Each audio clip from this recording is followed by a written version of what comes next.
Well, good morning, guys. Welcome back to another video. We are up at camp today. We're going to do a little bit of a in-depth tour of camp, talk about some of the things that we have planned. I'd love some of your feedback.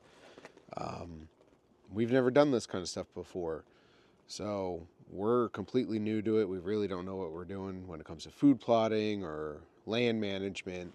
We're kind of just flying by the seat of our pants. So if you see something that maybe I'm wrong about or that could be done better, by all means, let me know.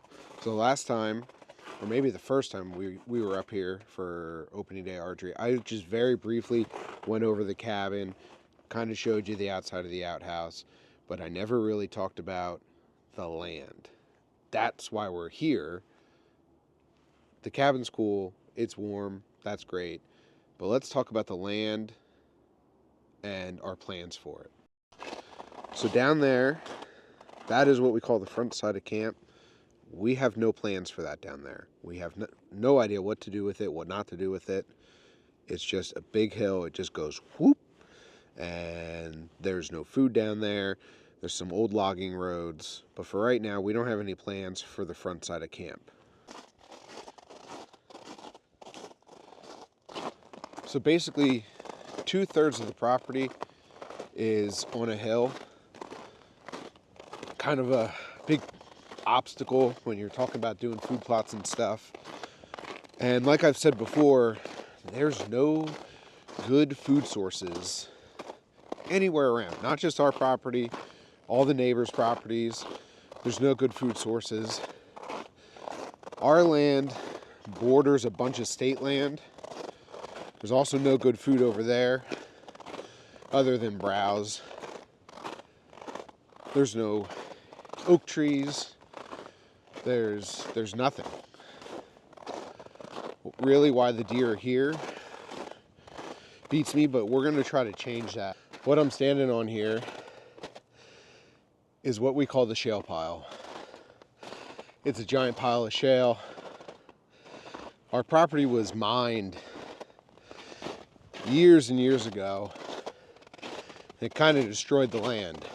So we have what you would call reclaimed strip mining land.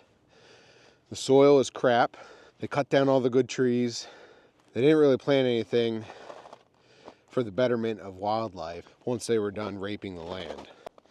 So we have piles of shale tailings because somewhere on the property was a mine. I have not found that yet, so I'm not exactly too sure where the mine shaft was, other than I think it was somewhere over there. I was able on Google to find the GPS coordinates to the entrance of the mine. Now, the previous landowner told us that the mine entrance has collapsed, but it's still here. It's somewhere. And at some point, I would like to find that. I think that would be really cool. Not go in it, but just to find where the entrance really is. It's just too darn cold. And there's snow on the ground, so that makes finding stuff a little hard.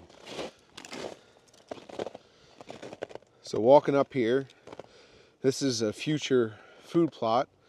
We're gonna call this Parker's Meadow. My son named it. And all these trees, every single one of these trees in here, other than a couple pine trees, it's all black birch. Now, black birch, to the best of my knowledge, serves no good purpose for deer or bear or turkey. I can't find anything online that says black birch is good for wildlife, or at least the wildlife I want to hunt.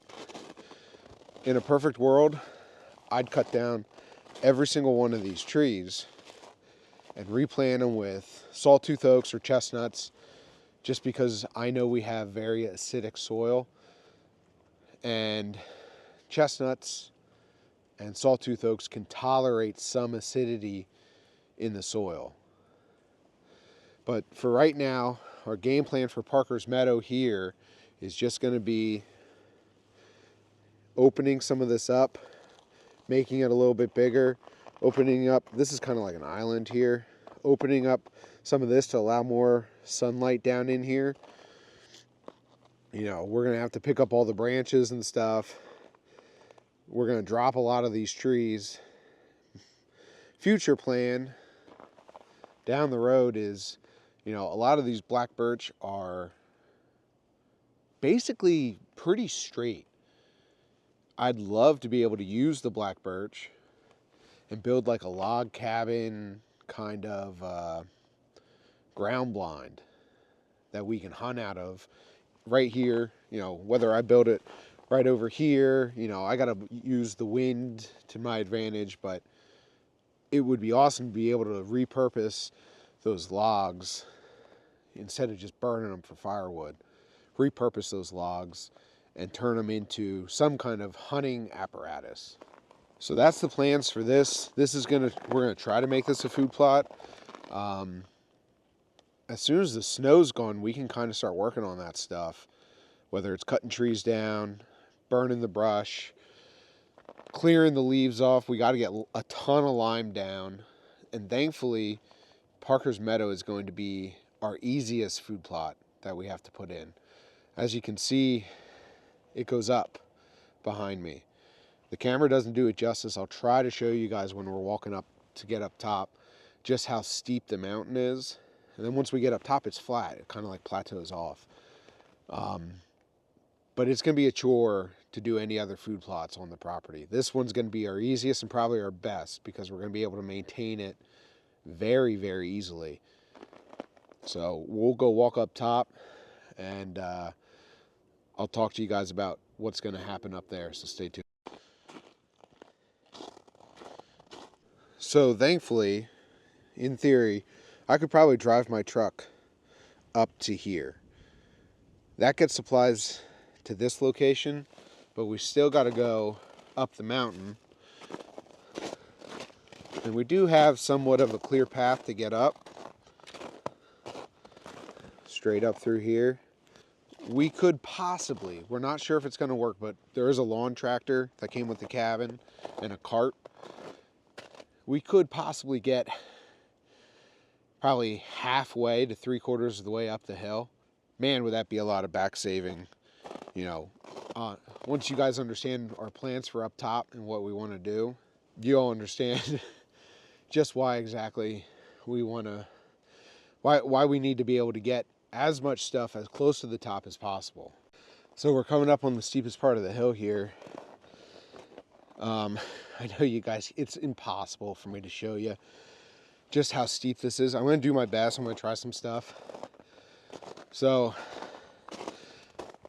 basically, we can probably get the lawn tractor to like right here.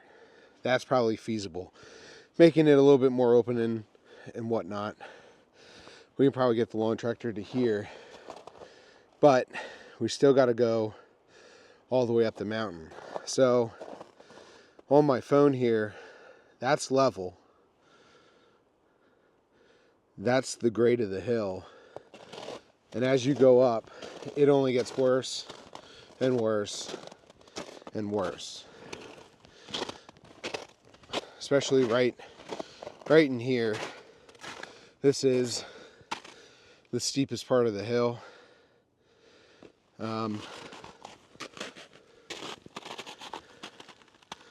That there, I'm holding my phone up against the stone or up against the snow. That's laying flat on the ground. So that's probably the best way I can show you guys just how steep it is to get up top here.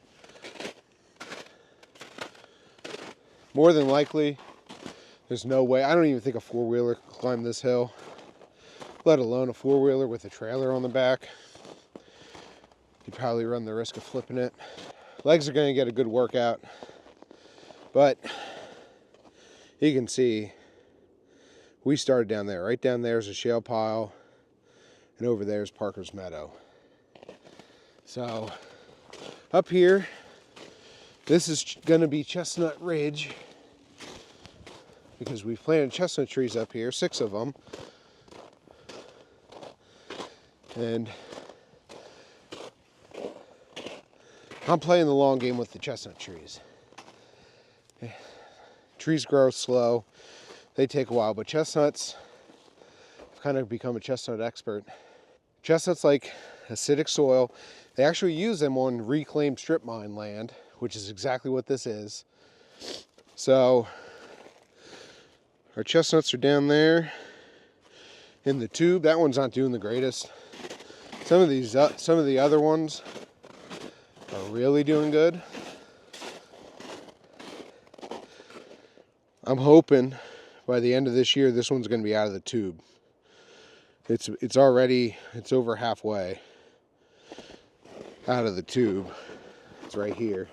This is the top of it.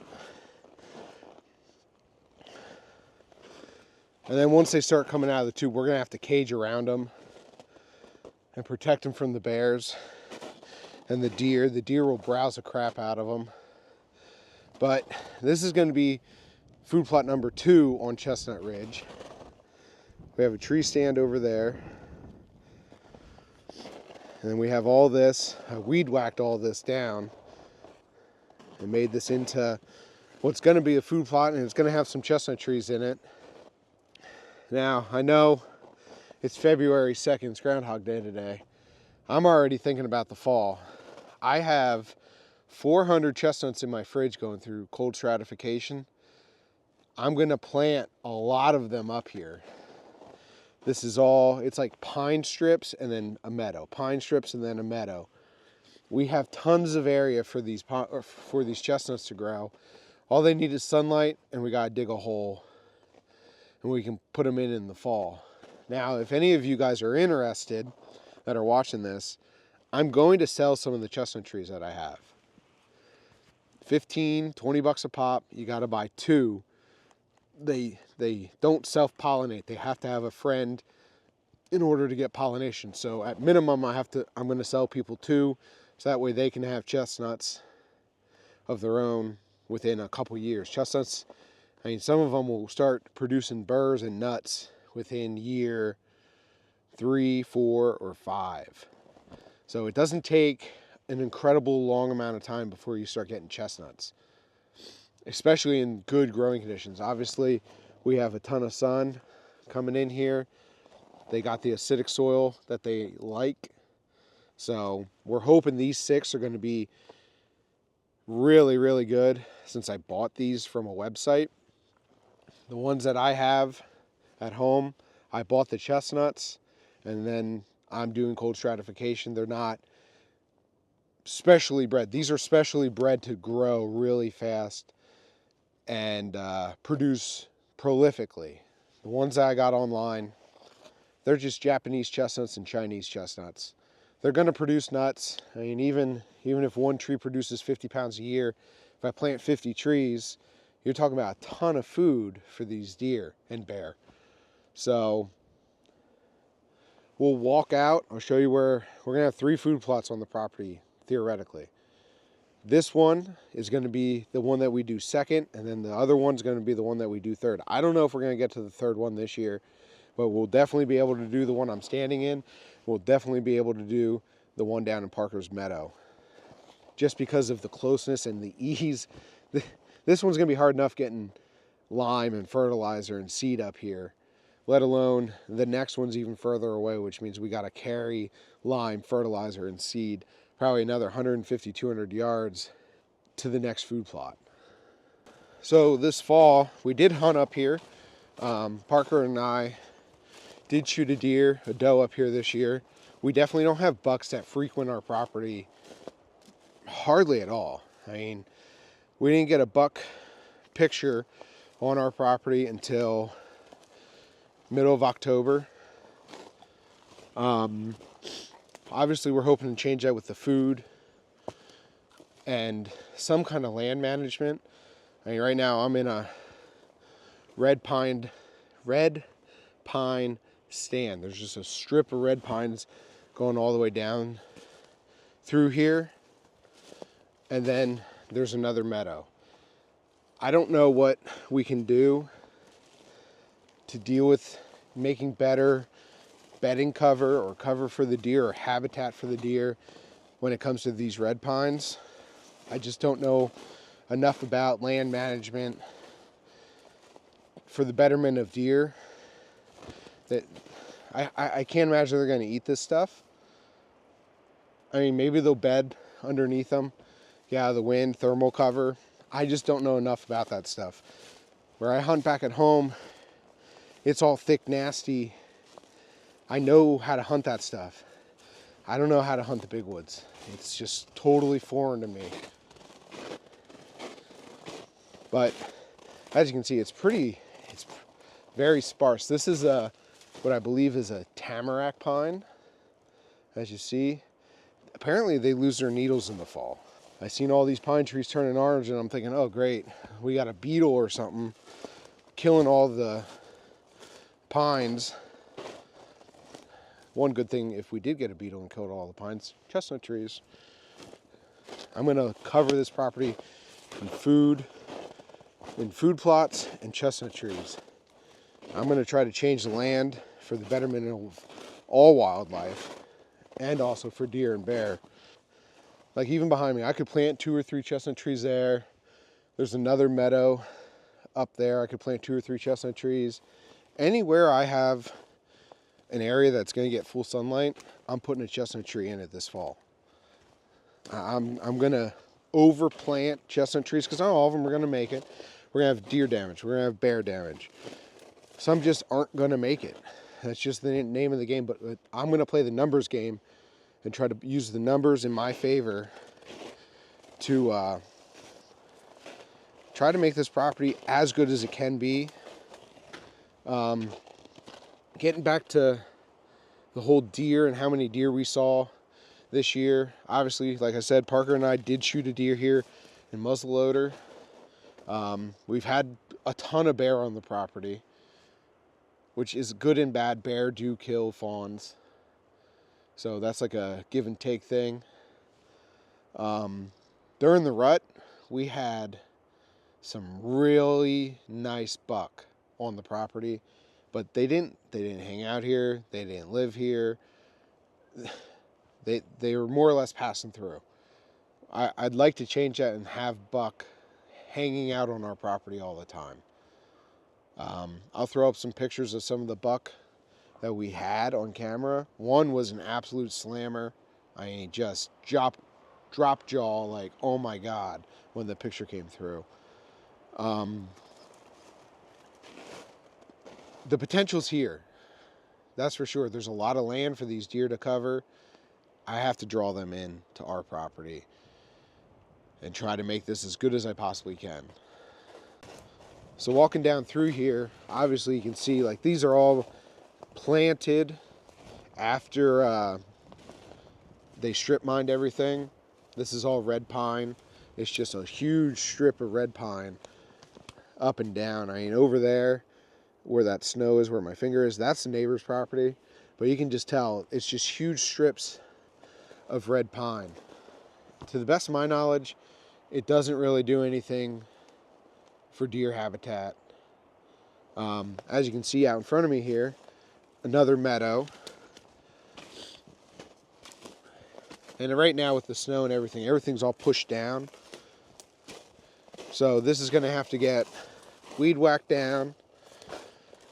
I'd like to get a hold of a rototiller and till some of this. All the food plots should get tilled, but basically all the way up there we can plant food, and I'd probably stop at this tamarack pine because right down there is our other neighbor's property. They have a little shooting shack. So this really could be a pretty darn big food plot. I'd probably put a stand up in here in one of the pine trees, or maybe even that big tamarack pine. Prevailing winds would come this way, and that direction's north. So I got to play the wind. That tree probably wouldn't be the best, other than my back would be towards the neighbors. That would be all right. That's basically that. Like I said, I have a ton. I have probably 400 chestnuts in my fridge right now that they're starting to sprout already. So I'm going to have a ton of chestnut trees to bring up here in the fall. And like I said, I'm going to try to sell some. So if anyone's interested and you're local to me, or, you know, almost anywhere in Pennsylvania, I travel a lot. If I'm going to be in your area, by all means, I'll sell you some chestnut trees. Like I said, the minimum that I'm going to sell them in is packs of 2. They have to have a buddy. They have to. They have to cross-pollinate. They can't self-pollinate themselves. So if you're interested in having some chestnut trees for your property, or even at home if you like to eat chestnuts, we're going to have a lot of videos up here this year of putting food plots in. Again, not something that we really ever do. Not to the magnitude that we're going to do it. I mean, you're talking lime, fertilizer, high quality seeds. Anything, the only thing I've ever done is throw some seeds on the ground and hope and pray. So this is going to be the first time that we actually like go the full Monty and try to do this right. Try to make the land as good as it can be, given our current situation with it being strip mined and stuff. I know the soil's absolute crap, but I have a strong back, and I'm willing to put the work in. Just at least try. That's all you can do is try. So thank you guys so much for watching. Peace.